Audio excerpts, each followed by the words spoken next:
Hello students, welcome to Hindi classes with Atul. आज की इस वीडियो में हम करेंगे कक्षा 8वीं की जो हिंदी की पुस्तक रहती है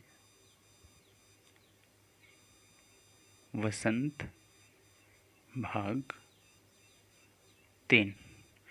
उसमें चैप्टर नंबर 17 रहता है बाज और सांप। इसके जो लेखक रहते हैं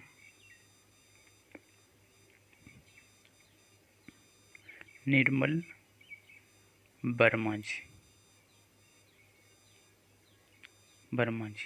निर्मल वर्मा जी इनके इस पाठ के जो लेखक रहते हैं। तो चलिए शुरू करते हैं आज हम इस चैप्टर को और समझेंगे और जानेंगे भी। बाज और सांप यानी कि बाज और सांप के बारे में यहाँ पे कहा गया है। चैप्टर को यहाँ पे आप इस हेडिंग से ही पता लगा सकते हैं कि किसके बारे में कहा गया होगा और किसके बारे में इस पाठ का जिक्र किया गया होगा। चलिए करते हैं शुरू।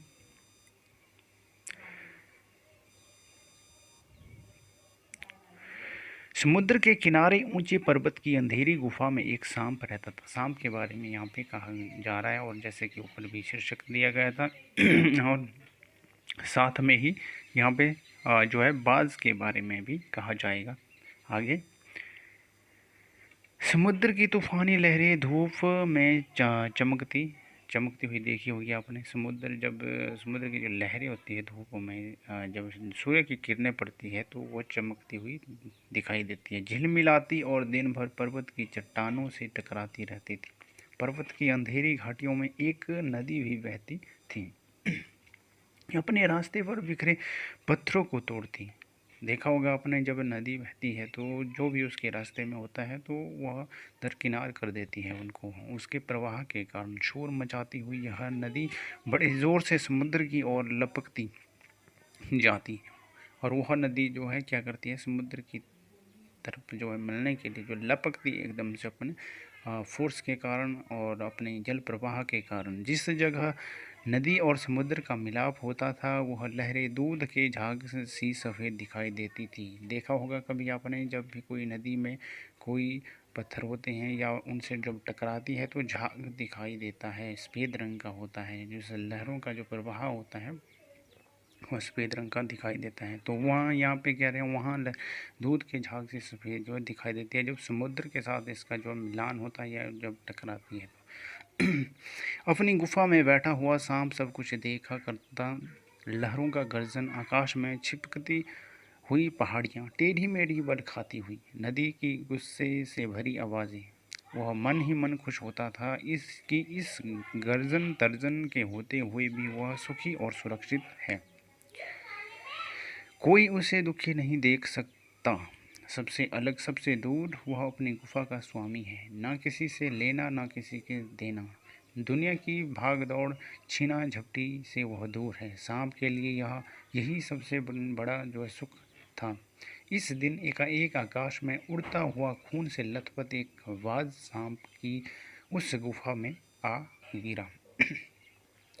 अब यहाँ पे बाज की एंट्री हो रही है और उसकी छाती पर कितने ही जख्मों के निशान थे। पंख खून से सने थे और वह अधमरा सा जोर शोर से हाँफ रहा था।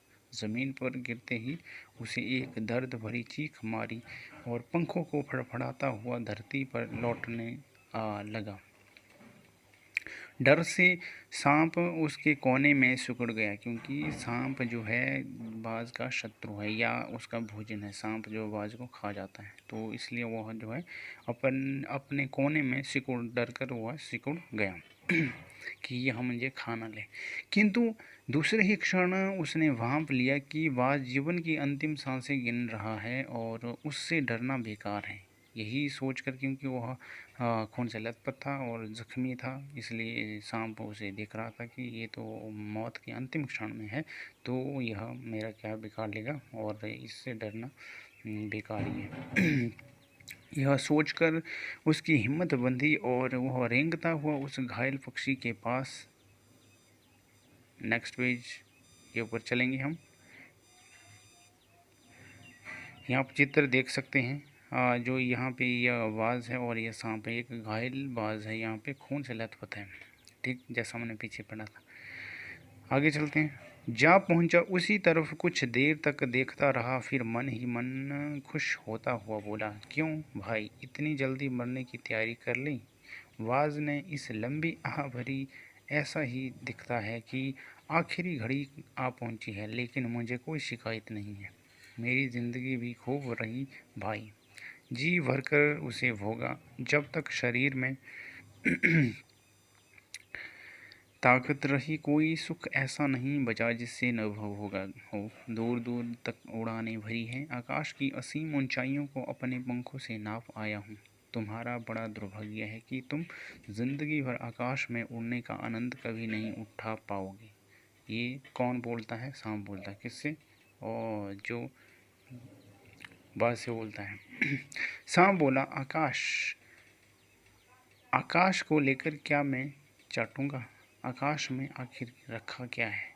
क्या मैं तुम्हारे आकाश में रेंग सकता हूँ? ना भाई, तुम्हारा आकाश तुम्हें ही मुबारक। ये सांप बोल रहा है बाज से। मेरे लिए तो यह गुफा भली है, इतनी आरामदेह और सुरक्षित जगह और कहाँ होगी। सांप मन ही मन बाज की मूर्खता पर हंस रहा था। वह सोचने लगा कि आखिर आखिर उड़ने और रेंगने के बीच कौन सा भारी अंतर है। अंत में तो सबके भाग्य में मरना ही लिखा है। शरीर मिट्टी का है, मिट्टी में ही मिल जाएगा। अचानक बाज ने अपना झुका हुआ सिर ऊपर उठाया और उसकी दृष्टि सांप की गुफा के चारों ओर घूमने लगी। चट्टानों में पड़ी दरारों से पानी गुफा में टपक रहा था। सीलन और अंधेरे में डूबी गुफा में एक भयानक दुर्गंध फैली हुई थी, मानो कोई चीज वर्षों से पड़ी सड़ गई हो। अगले पेज के ऊपर आते हैं। बुक का नाम है बसंत भागती हिंदी। वाज के मुंह में एक बड़ी जोर की करुण चीख फूट पड़ी। आह, काश मैं सिर्फ एक बार आकाश में उड़ पाता। बाज की ऐसी करुण चीख सुनकर सांप कुछ सिटपिटा सा गया। इस क्षण के लिए उसके मन में उस आकाश के प्रति इच्छा पैदा हो गई, जिसके वियोग में बाज इतना व्याकुल होकर छटपटा रहा था कि उसने बाज से कहा, यदि तुम्हें स्वतंत्रता इतनी प्यारी है तो इस चट्टान के किनारे से ऊपर क्यों नहीं उड़ जाने की कोशिश करते हो सकता है कि तुम्हारे पैरों में इतनी ताकत बाकी हो कि तुम आकाश में उड़ सको। कोशिश करने में क्या हर्ज है। वाज में एक नई आशा जग उठी। वह दूने उत्साह से अपने घायल शरीर को घसीटता हुआ चट्टान के किनारे तक खींच लाया। खुले आकाश को देखकर उसकी आंखें चमक उठी। उसने एक गहरी लंबी सांस ली और अपने पंख फैलाकर हवा में कूद पड़ा, किंतु उसके टूटे पंखों में इतनी शक्ति नहीं थी कि उसके शरीर का बोझ संभाल सके। पत्थर सा उसका शरीर लुढ़कता हुआ नदी में जा गिरा।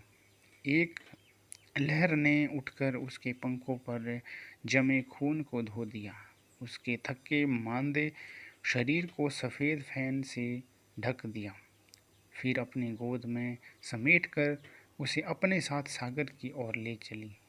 लहरें चट्टानों पर सिर धुनने लगी, मानो बाज की मृत्यु पर आंसू बहा रही हो।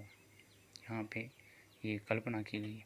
धीरे धीरे समुद्र के असीम विस्तार में बाज आंखों से ओझल हो गया, डूबता चला गया वो।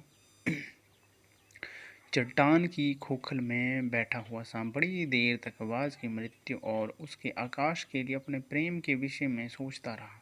आकाश की असीम शून्यता में क्या ऐसा आकर्षण छिपा है जिसके लिए बाज ने अपने प्राण गंवा दिए। वह खुद तो मर गया, लेकिन मेरे दिल का चैन अपने साथ ले गया, क्योंकि बाज ने कहा था कि आकाश में उसने कहा था कि जो भी मैंने ज़िंदगी भर जो है मज़े के आकाश में उड़ा, लेकिन अंतिम क्षण है तो वह उसने प्रलोभन अपना जो बताया और सांप के मन में इच्छा जागी कि ऐसा क्या है आखिर उड़ने में। ऐसा सोचने लगता है सांप। न जाने आकाश में क्या खजाना रखा है। या सोच रहा है बार बार ये सांप। एक बार तो मैं भी वहाँ जाकर उसके रहस्य का पता लगाऊंगा, चाहे कुछ देर के लिए ही हो, कम से कम उसका आकाश का स्वाद तो चख लूँगा। सांप के पास पंख ही नहीं है तो उड़ेगा कैसे, क्योंकि बाज के पास तो पंख थे, उसके लिए उस आसमान की वैल्यू थी। लेकिन सांप की पास जो है उस धरती की वैल्यू है। ठीक, आगे चलते हैं। यह कहकर सांप ने अपने शरीर को सिकोड़ा और आगे रेंगकर अपने को आकाश की शून्यता में छोड़ दिया। धूप में क्षण भर के लिए सांप का शरीर बिजली की लहर सा चमक गया, किंतु जिसने जीवन भर रेंगना सीखा था वह भला क्या उड़ पाता। जैसे कि मैंने पहले भी बताया था, सांप का जो है उड़ नहीं पाएगा, क्योंकि उसकी प्रकृति, उसका नेचर ने उसे इस प्रकार का शरीर दिया है कि वह रेंग ही सकता है, उड़ नहीं सकता। नीचे और नेचर ने जो है बाज को ऐसा बनाया है कि उसके पंख है तो वह उड़ सकता है, और इसलिए अपने अपनी वैल्यू है हर चीज़ की। नीचे छोटी छोटी चट्टानों पर धप से सागर में जा गिरा। कौन? सांप। ईश्वर की कृपा से बेचारा बच गया, नहीं तो मरने में क्या कसर बाकी रही थी। सांप हंसते हुए कहने लगा, सो उड़ने का यही आनंद है, भर पाया मैं तो। पक्षी भी कितने मूर्ख हैं, धरती के सुख में अनजान रहकर आकाश की ऊंचाइयों को नापना चाहते थे, किंतु अब मैं जान लिया कि आकाश में कुछ नहीं रखा है, केवल ढेर सी रोशनी के सिवा वहाँ कुछ भी नहीं। शरीर को संभालने के लिए कोई स्थान नहीं, कोई सहारा नहीं, फिर वे पक्षी किस बूते पर इतनी डींगे हाँकते हैं, किस लिए धरती के प्राणियों को इतना छोटा समझते हैं। अब मैं कभी धोखा नहीं खाऊंगा, क्योंकि उसको अकल आ गई थी। जब सांप थोड़ा जंप मारता है तो धप से गिर जाता है और सोचता है इसमें तो कुछ रखा नहीं, उड़ने का सोचा होगा कि कुछ नया अनुभव होता होगा, लेकिन नहीं, कुछ नया आनंद होता होगा, क्योंकि उसको बताया था किसने? बाज ने बताया था अपने उस आकाश में उड़ने के आनंद को। मैंने आकाश देख लिया और खूब देख लिया। बाज तो बड़ी बड़ी बातें बताता था, आकाश के गुण गाता थकता नहीं था। उसी के बातों में आकर मैं आकाश में कूदा था। ईश्वर भला करे मरते मरते बच गया। अब तो मेरी यह बात और भी पक्की हो गई है कि अपनी खोखल से बड़ा सुख और कहीं नहीं। धरती पर रेंगता हूँ, मेरे लिए यह बहुत कुछ है। मुझे आकाश की स्वच्छंदता से क्या लेना देना, ना वहाँ छत है, ना दीवारें, ना रेंगने के लिए ज़मीन है। मेरा तो सिर चकराने लगता है, दिल कांप जाता है। अपने प्राणों को खतरे में डालना कहाँ की चतुराई है। क्योंकि सांप को अब यहाँ पे क्या हो गया था, उसको अक्ल आ गई थी कि हाँ, वहाँ अगर मैं दोबारा से जंप आकाश में उड़ने की कोशिश करूँगा तो मारा जाऊँगा और मेरा हाथ कुछ नहीं लगेगा। सांप सोचने लगा कि बाज अभागा था, जिसने आकाश की आज़ादी को प्राप्त करने में अपने प्राणों की बाजी लगा दी। किंतु कुछ देर बाद सांप के आश्चर्य का ठिकाना नहीं रहा। उसने सुना चट्टानों के नीचे की एक मधुर रहस्यमय गीत की आवाज़ उठ रही है। पहले उसे अपने कानों पर विश्वास नहीं हुआ, किंतु देर बाद गीत के स्वर अधिक साफ सुनाई देने लगे। वह अपनी गुफा से बाहर आया और चट्टान से नीचे झांकने लगा। सूरज की सुनहरी किरणों में समुद्र का नीला जल झिलमिला रहा था। चट्टानों को नेक्स्ट पेज है, अंतिम पेज रहता है इस चैप्टर का ये। भिगोती हुई समुद्र की लहरों में गीत के स्वर फूट रहे थे। लहरों का यह गीत दूर दूर तक गूंज रहा था। सांप ने सुना, लहरें मधुर स्वर में गा रही है, हमारा यह गीत उन साहसी लोगों के लिए है जो अपने प्राणों को हथेली पर रखे घूमते हैं। चतुर वही है जो प्राणों की बाजी लगाकर जिंदगी के हर खतरों का बहादुरी से सामना करे।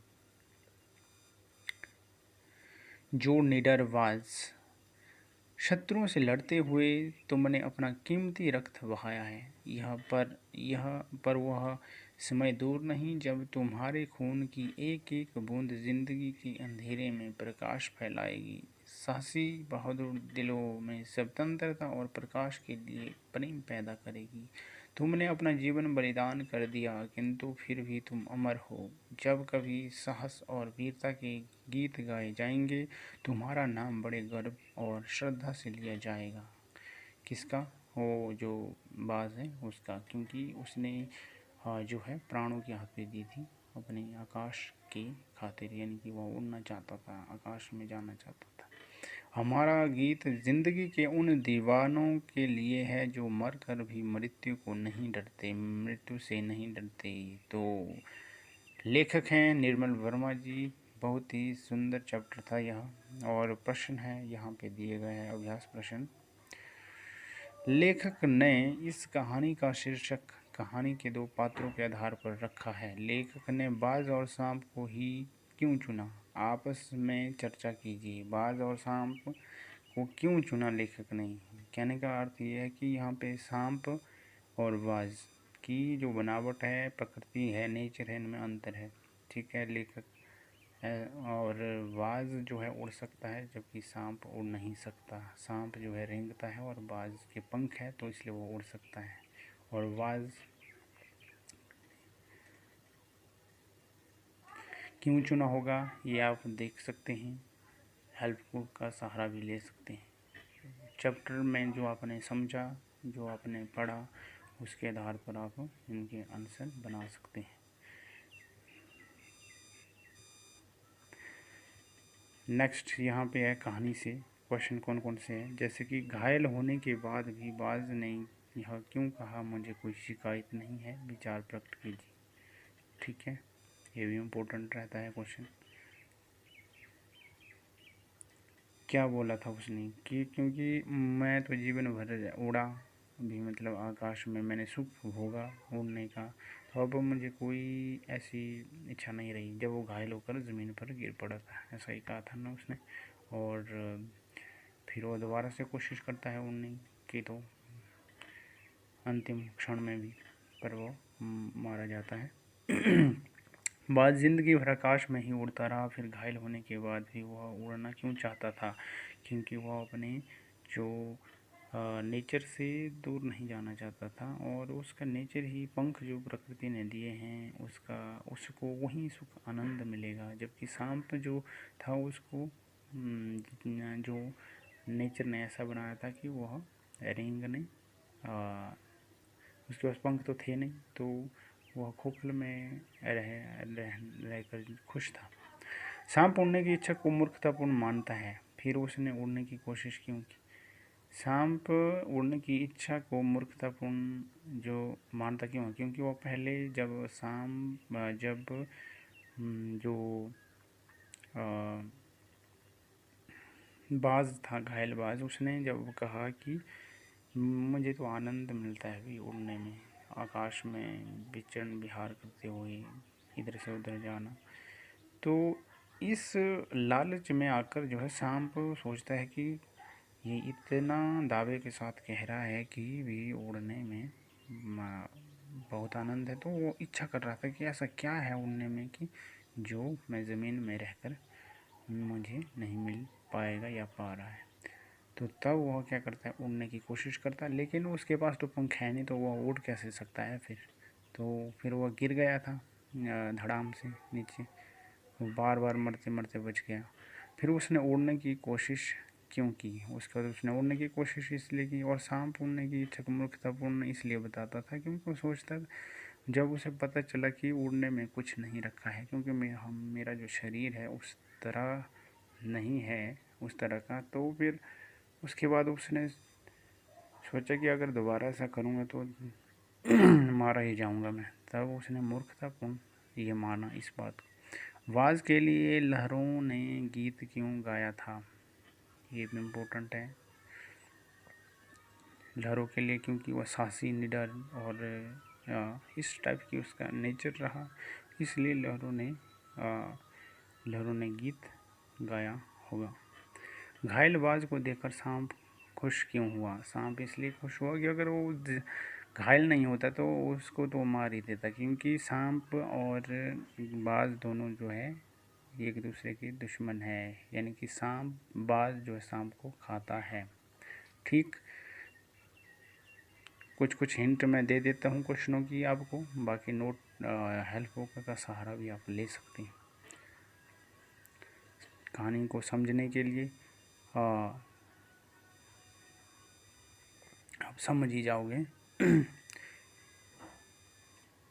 कहानी से आगे क्या है, कहानी से आगे कहानी में से वे पंक्ति चुनकर लिखिए जिनसे स्वतंत्रता की प्रेरणा मिलती हो।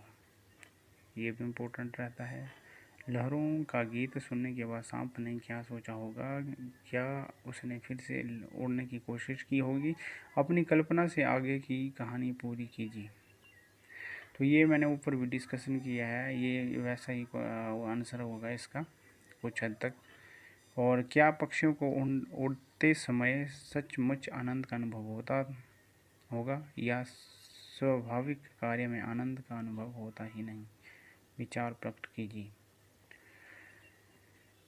आनंद तो होता ही है, क्योंकि जिस इंसान या जिस पक्षी पशु की जो नेचर होगा उसमें उसका आनंद तो होगा ही, और उसके लिए वो एक आम बात होगी। और सचमुच आनंद का अनुभव होता होगा या स्वाभाविक कार्य में आनंद का अनुभव होता होगा, और उसका वो स्वाभाविक कार्य भी। नेक्स्ट क्वेश्चन है, मानव ने भी हमेशा पक्षियों की तरह उड़ने की इच्छा की है, आज मनुष्य उड़ने की इच्छा किन साधनों से पूरी करता है? ये आपने यहाँ पे समझना इस क्वेश्चन को, कैसा क्या है कि आज मनुष्य उड़ने की इच्छा लेकिन किन साधनों का प्रयोग कर सकता है। अनुमान और कल्पना के आधार पर क्वेश्चन क्या है, यदि इस कहानी के पात्र बाज और सांप न होकर कोई और होता तब कहानी कैसी होती? अपनी कल्पना से लिखिए। अपनी कल्पना से आप लिख सकते हैं क्वेश्चन को कि अगर नहीं होता तो कैसा होता। तो बस यहीं तक थी आज की वीडियो, जो कि कंप्लीट हो चुकी है, सारे क्वेश्चन भी हो गए हैं। यहाँ पे थोड़ी थोड़ी हिंट मैंने दी है क्वेश्चनों की, पूरी तो नहीं बताए, बट मेन जो बिंदु के ऊपर मैंने चर्चा की है, जिससे आपको जो है समझने में इस चैप्टर को समझने में आसानी हो जाएगी। तो बस यहीं तक थी वीडियो।